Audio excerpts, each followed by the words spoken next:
CountertopFix.com. What I'm doing today is going to redo countertops.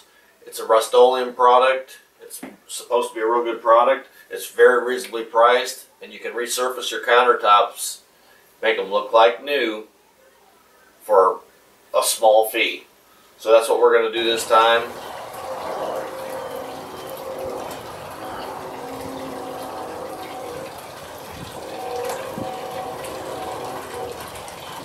What I'm doing today is I'm going to do a new countertop system. It's a 3-part.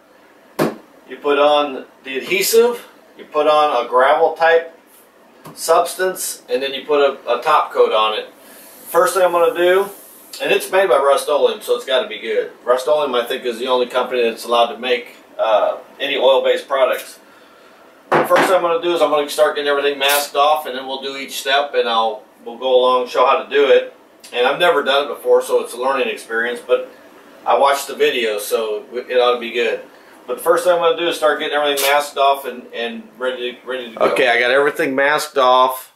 I got this plastic up like this. And then I got the back splash all masked off.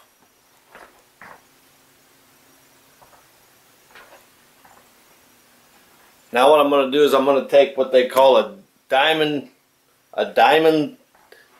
sanding block. It's some kind of, I guess it has diamond in it. And start sanding and roughing up the top of the surface.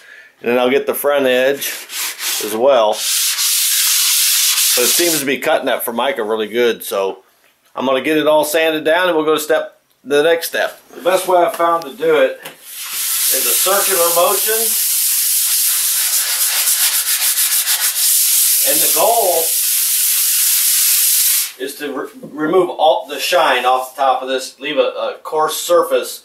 So when you put the next step is putting on the adhesive, and then you're going to put the granules on. But I think it's important to spend a little extra time, especially in the cracks, to really make sure you dig in that crack really good. Otherwise it's not going to stick, and you'll go through all this expense and effort for nothing. Since the area behind the sink is so small and the sponge is a good sized sponge, I went ahead and cut a piece off so it'll fit behind the sink. That way I could just sand back behind there. And even though it's behind the sink, you still got to get it just as good as everywhere else. So I would recommend doing that. Just put this on here like you're putting icing on a cake. What I'm going to do here first is cut it in. And I'm putting a good thick coat on it because those granules have to sit on top of that and embed into that adhesive. So I'm just going to get it on like this, and I'm going to get a roller, and I'm going to start rolling it on real heavy. There's plenty of adhesive. It does 50 square feet, I think it is. I don't have 50 square feet, so I'm going to have plenty of glue, and I'm going to make sure I get plenty on the countertop. So now what we're going to do is we're going to come over here and make sure everything's all cut in before we get the roller out.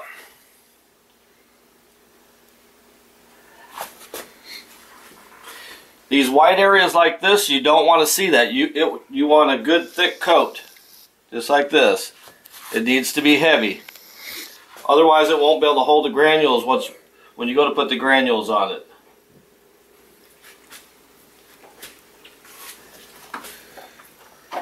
This is what the glue looks like when you get it on the countertop.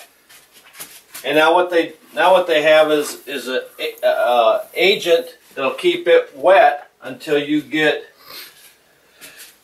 the granules on. And all this basically does is activate the glue. So I'm going to put this on,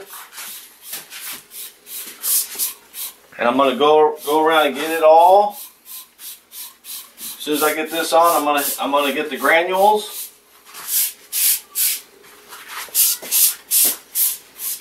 And put the granules on it. And all this does is activate the glue.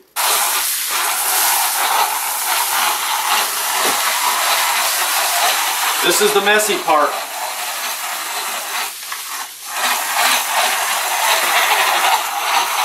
As you go around, you want to just make sure it's pretty even as far as the color that you're looking for.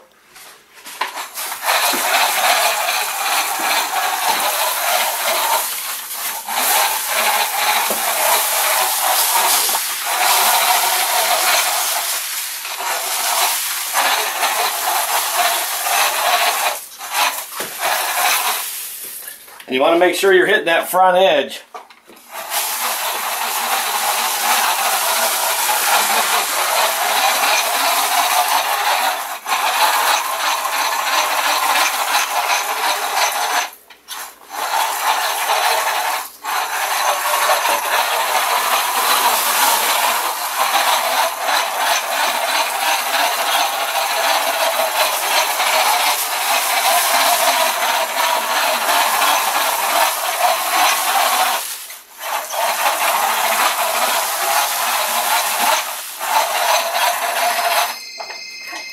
Okay, now we have all the granules on.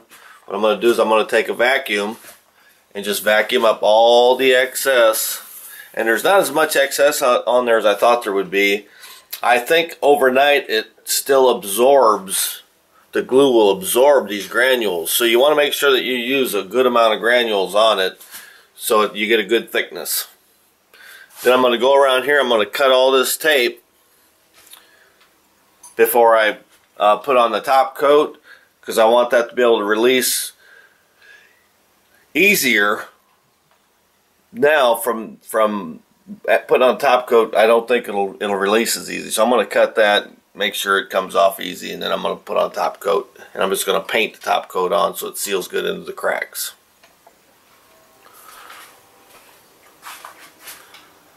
Sure how they told to do it out on the video, but I noticed when you sand,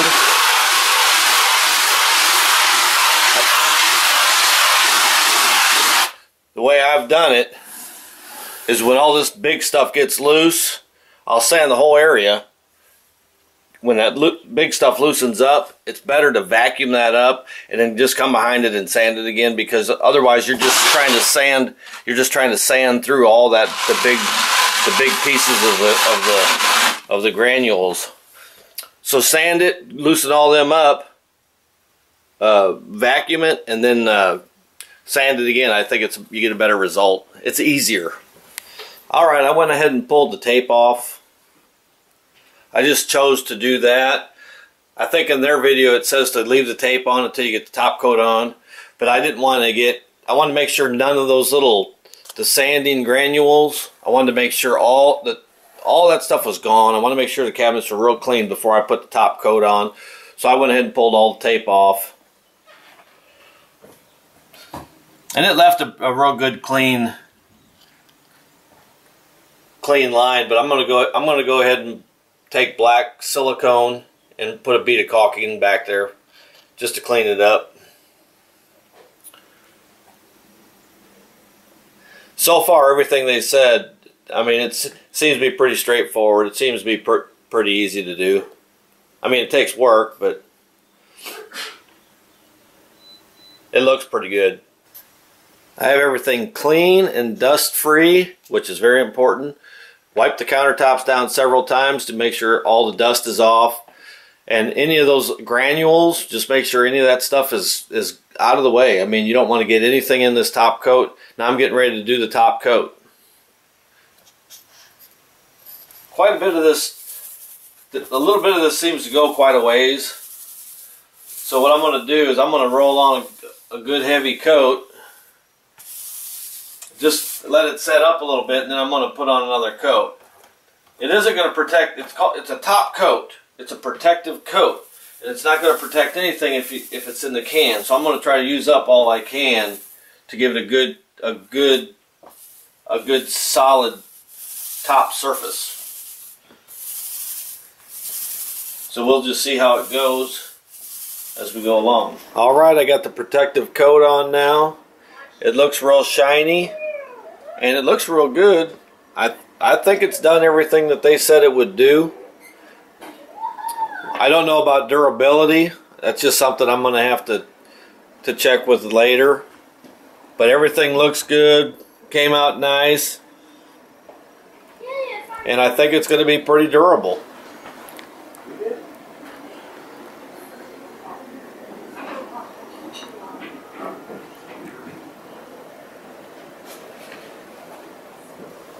I went ahead and siliconed the edge. Looks nice and clean.